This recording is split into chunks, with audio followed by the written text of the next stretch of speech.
सन 1919 में बड़ौदा तहसील चंद्रपुर जिले में हुआ, ननिहाल में। मैं 2.5 साल की थी जब मेरी मौसी जी छत्तीसगढ़ बिलासपुर जिले के मुंगेली तहसील में ले गए मुझे। वहाँ पे मैं 5 साल रही। इसके बाद फिर मैं वापस ननिहाल आ गई और ननिहाल में मेरी पढ़ाई हुई। वहाँ मैं अपने नानी के पास रही। वहाँ पे मेरे माता पिता उस वक्त सागर जिले में दमोह में रहते थे।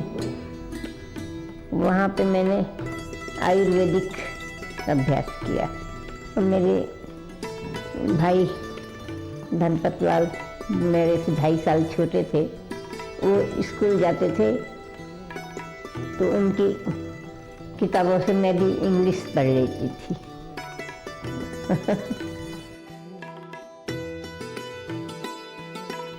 वैसे वहाँ पे मेरी पढ़ाई भी हुई और कुछ वैद्यों के साथ, वैद्य की आयुर्वेदिक वैद्यों के साथ जंगल में जड़ी बूटी इनका परिचय भी हुआ।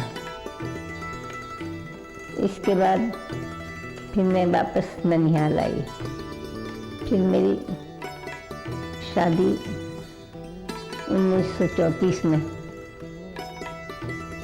चंद्रपुर में हुई।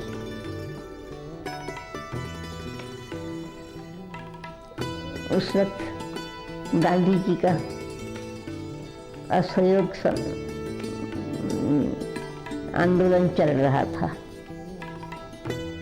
मैंने उसमें सहयोग दिया। चरखा तकली काटना, खादी पहनना, ये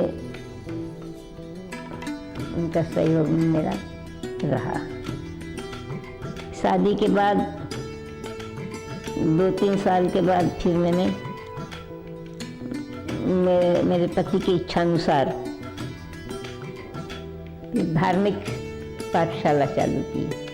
धार्मिक पाठशाला में नैतिक शिक्षण जैन समाज को भी, बच्चों को, जैन समाज के बच्चों को भी और अन्य समाज के बच्चों को भी ऐसे चलता रहा। पहले राजस्थान महिला मंडल की शुरुआत की। उसमें राजस्थानी औरतें 5 महिलाएं मिलकर हमने शुरू किया और भंगी कॉलोनी से काम शुरू किया। वो विनोबा भावे जी थे और उसमें भंगी कॉलोनी में सड़क साफ करना, नालियाँ साफ करना, ये सब शुरू रहा। इसके बाद राजस्थान महिला मंडल विलीन हुआ और सर्वोदय महिला मंडल शुरू हुआ। उसमें मैं अध्यक्ष थी। उसमें बहुत कार्यक्रम चले। सन 54 में ऐसे ही कुछ बच्चे, अनाथ बच्चे थे, उनको मैंने ऐसे ही घर में पाला था।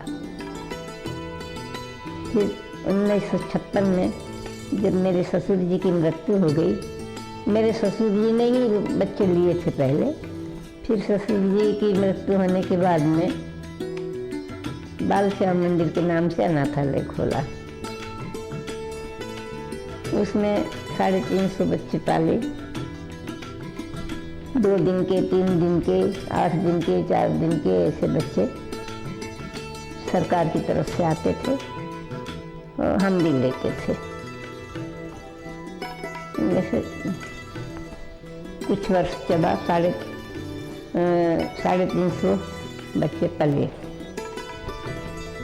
सरकार से केवल एक बच्चे के पीछे 18 रुपये ही मिलता था और 80 रुपये का खर्च था।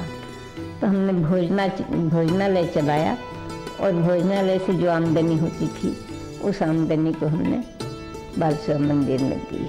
इस प्रकार से चलता रहा। सन 73 तक अनाथालय का कार्यक्रम चला। यहाँ की कुछ बच्चियाँ नर्स बनी थी, वहाँ मिली भी थी मुझे, और बम्बई से आए थे वो मिले थे मुझे। ऐसे बीच में मिलते रहते हैं कभी कभी। और एक जो सबसे पहले मेरे ससुर जी ने लिया था, उसकी शादी हुई, उसके बच्चे मेरे पास ही रहते हैं, उसकी बहू वगैरह सब मेरे यहीं हैं।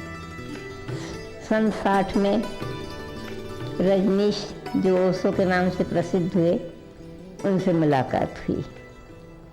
और सन 73 में हमने रजनीश के कार्यक्रम में भाग लेकर हर 3 महीने में 20 विदेशी सन्यासी वहाँ हमारी फार्म, उसे गांव में फार्म है, उस फार्म पर आते थे। 30 एकड़ ज़मीन है बैनगंगा के किनारे। वहाँ पे वो सन्यासी और सन्यासिनी आती थी, उन्हें भारतीय संस्कृति, भारतीय रहन सहन सिखाया जाता था, खान पान और भोजन बनाना। ये सन 73 से सन 79 तक वहाँ चालू रहा। वो फिर यहाँ से सीख के जाके पूना में आश्रम बना के रहे, पूना आश्रम में काम किया। हाँ, उन्होंने डिक्लेयर किया था कि मेरे पूर्व जन्म की माँ है, और मैंने भी डिक्लेयर किया था कि हाँ मेरे पूर्व जन्म का बेटा है। ऐसा भास होता रहा। और ध्यान की प्रक्रिया मुझे भी थी, और ध्यान की आधार उनको भी था। वो भी जैन थे, मैं भी जैन। वो भी ध्यान के अभ्यासी थे, मैं भी ध्यान के अभ्यासी थी। दोनों ने ध्यान में जाना, महसूस किया, उन्होंने भी महसूस किया। उनको मेरी खोज थी, मुझे उनकी खोज थी। तो फिर हम 1960 में वर्धा में मिले, बजाजवाड़ी में, तब हमारा मिलाप हुआ। तब वो 27 साल के थे, मैं 40 साल की थी। इसके बाद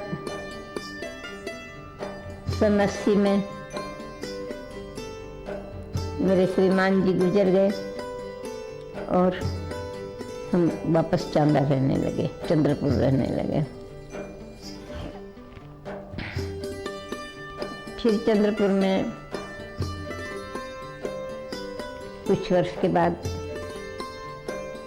घर की गायें थी, और फिर हमारा पठानपुर में जो बंगला था उसमें मैं रहने लगी, और वहाँ पे गायें रही केवल घर के लिए। 10-12 गायें हमेशा रही, और उनका दूध घर पे रहा। अब मैं यहाँ रहती हूँ। इस वक्त मेरी उम्र 96 पूरी होकर 97 लगा है। मैं स्वावलंबिता पसंद करती हूँ, और सभी को यही प्रेरणा देती हूँ कि सब स्वावलंबिता अपनाएं। और मैं खुद अपना स्वयं का काम करती हूँ, और जहाँ रहती हूँ वहाँ का झाड़ू पोंछा सफाई सारा मैं कर लेती हूँ। इसके पहले भी मेरा पूरा जीवन ही स्वावलंबिता पे आधारित था। साधु संतों की संगत से और उनके व्याख्यानों से मुझे धार्मिक और नैतिक संस्कार हुए। दार्शनिक लोगों की किताबें मैंने बहुत पढ़ी, उससे मुझे मार्गदर्शन होता रहा, और मैं हमेशा स्वास्थ्य के प्रति सजग रही और सबको यही संदेश देती रही कि स्वास्थ्य सबसे पहले है। पहला सुख निरोगी काया है। 96 साल पूरे हो गए हैं 5 नवंबर में। मुझे 97 साल चल रहा है। मैं स्वस्थ हूँ, ठीक हूँ। मेरी प्रेरणा सूत्र मेरी नानी ज़्यादा रही।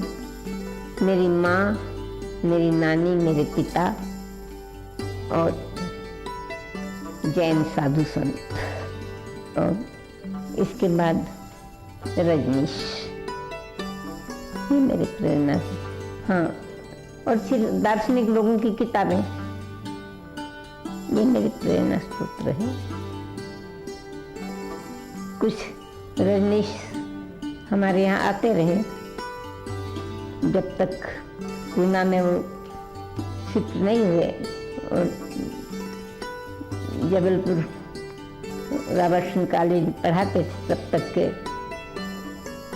हर 3 महीने में 3 दिन आते थे। उनसे चर्चा होती थी, जैन साधु संतों से चर्चा होती थी, और दार्शनिक लोगों की किताबें पढ़ने से उनसे भी बहुत कुछ मार्गदर्शन होता था।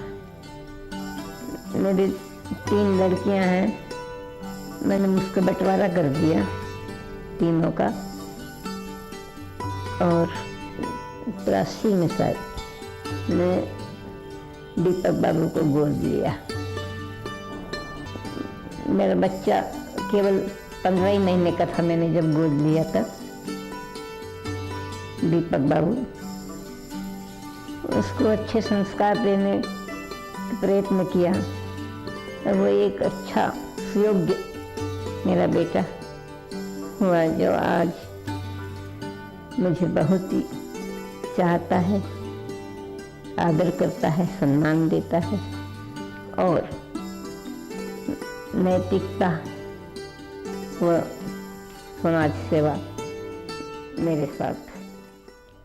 और खेती का मुझे पहले से ही, खेती, बाग बगीचे, ये सब है, ये ज़्यादा स्वावलंबिता से होना चाहिए और ज़्यादा उपयोगी है, ऐसा लगता रहा।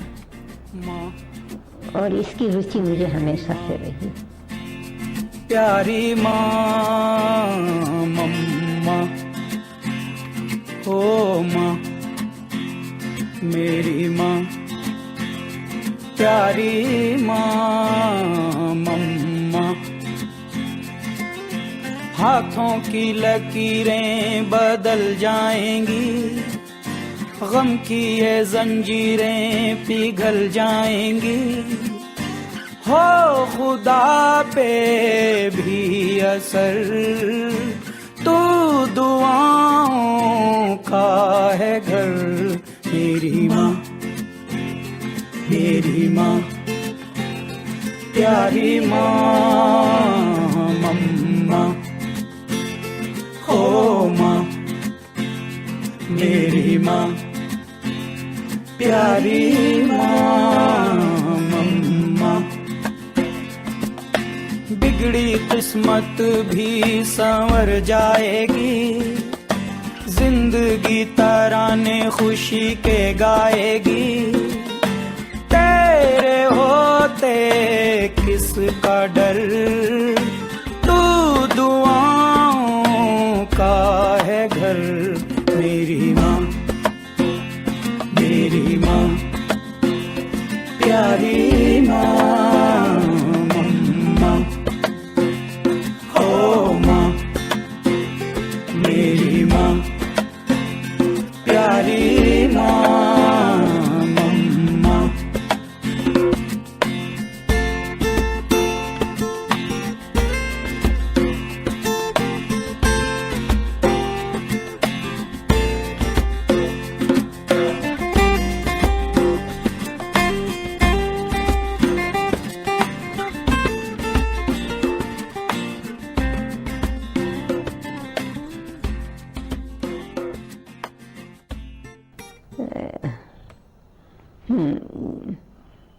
बस मैंने सब कुछ अपने मन के बताने की कोशिश की है मैं अपने भावना को। आगे जय जिनेंद्र, जियो और जीने दो, ये मेरा संदेश है। जय भारत, जय विश्व, कल्याण हो, बस।